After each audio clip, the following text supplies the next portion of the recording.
Olá, sejam muito bem-vindos a mais uma série de videocast Conversa com o especialista aqui da Neon SP. Hoje o assunto vai ser sobre cefaleia. Estima-se que pelo menos 90% da população geral irá sofrer com esse desconforto em algum momento da vida. E o caminho para tratar o quadro parte da compreensão de sua causa. Causas essas que ultrapassam o limite da sua localização anatômica, podendo ser fruto de agressões das mais diversas partes do corpo. Você sabia que existem mais de 150 tipos diferentes de dor de cabeça e que algumas delas podem ter relação com a boca? Vamos entender um pouquinho melhor essa relação? Para conversar com a gente aqui hoje sobre o assunto está o professor Dr. Pedro Pilege Vinha, que é cirurgião dentista pela Faculdade de Odontologia de Ribeirão Preto, Universidade de São Paulo, doutor e pós-doutor em Ciências e Apneia do Sono pela Faculdade de Medicina de Ribeirão Preto, Universidade de São Paulo, especialista em ortodontia e ortopedia funcional dos maxilares e coordenador dos cursos tanto de atualização quanto de especialização em ortopedia funcional dos maxilares da Sobracom, em Porto Alegre, e aqui da Neon SP. E acaba de publicar um artigo propondo um novo e mais eficiente tratamento para dor de cabeça. Muito obrigada pela sua presença, Dr. Pedro, e vamos começar aqui a falar de um assunto que é de extrema importância aí para a maioria das pessoas. Existe relação entre a dor de cabeça e a boca? Bom, primeiro, obrigado pelo convite, tá? E essa pergunta, ela é bastante simples e complexa ao mesmo tempo, né? Existe relação. Como você mesmo disse, existem 150 tipos de dores de cabeça. E existem as dores de cabeça que a gente chama de primárias, que são as dores de cabeça que a causa é ela, por exemplo, enxaqueca. Enxaqueca é uma dor de cabeça primária, né? Existem mais outras duas. E existem as dores de cabeça, que são todas as demais, que são as secundárias, que elas são decorrentes de algum outro motivo, tá? E a gente tem, então, dentro das secundárias, uma dor de cabeça muito específica, que é a que acontece principalmente em mulheres, 9:1, de um modo geral,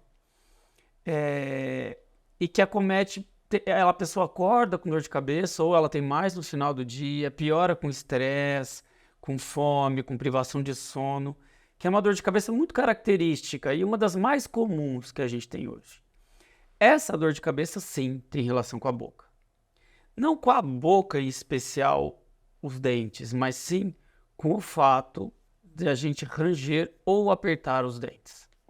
Então, essa dor de cabeça, ela é consequência de uma sobrecarga muscular. Entendi. E como saber se essa dor de cabeça tem relação com a boca? Primeira questão que a gente avalia nesses pacientes é pontos álgicos, né? Pontos de dor. Então, por exemplo, a gente aperta essa musculatura aqui. Se ela dói, essa musculatura aqui, ela dói. Porque geralmente as dores de cabeça, elas acontecem em lateral da cabeça, nas têmporas. Sim. Muitas delas vêm para a testa e fundo de olho. Então é comum até o caminho do paciente é primeiro procurar o oftalmo, porque a dor é no fundo do olho. Depois procura o otorrino, porque a dor é na testa. Aí depois não resolve, vai num neuro, e aí depois aparece o dentista na quarta opção. Mas esse tipo de dor de cabeça, a pessoa tem dor à palpação, né? Então você apalpa que as têmporas dói, apalpa que a região de masseter dói, aqui atrás, embaixo da orelha também dói, né? E como eu disse, ela acontece mais no final do dia, piora com estresse, é uma dor bem característica e bem frequente, como eu já falei também. Essa dor é a que é relacionada com a boca. Entendi. E quais são os problemas dentários que podem estar associados a essa dor de cabeça? Esse é um tema muito questionável. Tem gente que acha que não tem nada a ver com a mordida, né, com a oclusão. Tem gente que acha que tem relação com a mordida. Existe um questionamento. Assim, a gente vê que existe realmente uma relação, mas ela é menor do que o dentista gostaria que fosse. Tá? Existe uma relação com a oclusão, existem alguns movimentos, pancadas nos dentes durante o movimento que podem causar isso, existem, mas assim, a alma principal geralmente é o apertar dos dentes, então não está relacionada diretamente com o dente, apesar de existir uma influência, mas ela é menor do que nós gostaríamos.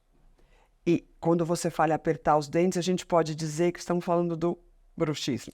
Sim, mas é que existem bruxismos cêntricos, né, que é o que você aperta sem ranger, e tem o bruxismo excêntrico, que é o que tem movimento, o ranger, né? Esse ranger geralmente dá menos dor de cabeça. O primeiro bruxismo é o mais malvado. O paciente fala assim, nossa, mas eu não ranjo os dentes. Não, não ranjo, você só aperta. E realmente você não tem desgaste de dente, não quebra dente, não tem. Então, assim, os sintomas clássicos de bruxismo que nós estamos acostumados, eles não acontecem. Entendeu? E só o fato, mesmo não rangendo, só o fato de apertar, ele é mais característico de associação com a cefaleia do que o próprio... O próprio bruxismo rangendo. Exatamente. E além do bruxismo, as disfunções temporomandibulares podem estar associadas também? A gente considera essa cefaleia como uma disfunção temporomandibular, né? Então, disfunção temporomandibular é um termo que a gente usa para falar que está tendo algum problema relacionado à articulação temporomandibular, que são essas articulações aqui. Então, quando a gente tem problemas, a gente fala, temos uma disfunção temporomandibular. Então, essa cefaleia, a gente chama de cefaleia secundária ADTM, né? A disfunção temporomandibular. Sim. Mesmo que você não tenha, pode ou não ter, mas mesmo que você não tenha sintoma algum na articulação em si, o fato de você ter um sintoma muscular que é relacionado à musculatura mastigatória, a gente já enquadra como disfunção temporomandibular, mesmo não tendo problema na articulação em si, tá? Então, essas DTMs são cefaleias secundárias, essas cefaleias são consideradas cefaleias secundárias ADTM. Entendi. E existe a possibilidade ou alguma técnica para aliviar essas dores? Olha, existem algumas técnicas, como ela está relacionada com tensão, apesar de não estar tão relacionada como gostaríamos, sim, toda manobra que você relaxa a musculatura, ela é muito bem-vinda. Tá? Então, se tem gente que quando sai de férias não tem dor, só tem dor quando está trabalhando, né? Então, assim, claro, manobras como fisioterapia, alguns exercícios de fono, isso tudo ajuda, mas a causa primária, que é o apertar, é sistema nervoso central. Não tem nada a ver com... Tem gente que tá super relaxada e tem dor de cabeça porque aperta. Por que aperta? X. Aperta porque o sistema nervoso central manda. Até a tal ponto que agora, em 2018, foi revista bruxismo. Ele teve, durante a evolução dele, ele era um mau hábito, de repente virou uma DTM, ele deixa de ser DTM e virou um hábito parafuncional. Aí o sono classifica ele como um distúrbio de movimento e hoje estão chamando o bruxismo de hábito. E é um hábito que pode ou não te causar danos. É um negócio muito interessante esse conceito, né? É uma revisão de 2018 que demonstrou isso. Então, assim, o bruxismo em si, a gente não controla. Então, assim, usando um medicamento como um relaxante muscular, a gente diminui um pouco a potência. Mas ele vai continuar. Mas ele vai continuar.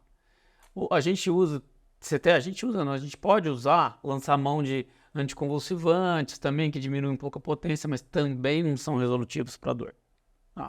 Hoje o que a gente tem, o grande padrão ouro de tratamento são as placas miorrelaxantes, mas elas são muito pouco eficientes.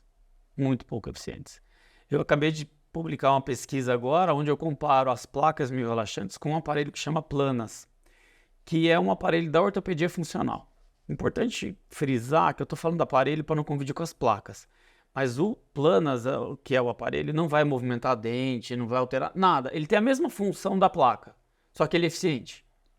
Ele não muda nada, não altera nada, mas ele é extremamente eficiente. Então, assim, reduz os dias de dores de cabeça os dois com uma média de 20 dias de dor de cabeça por mês, as placas reduz para 15 e o Planas reduz para 2.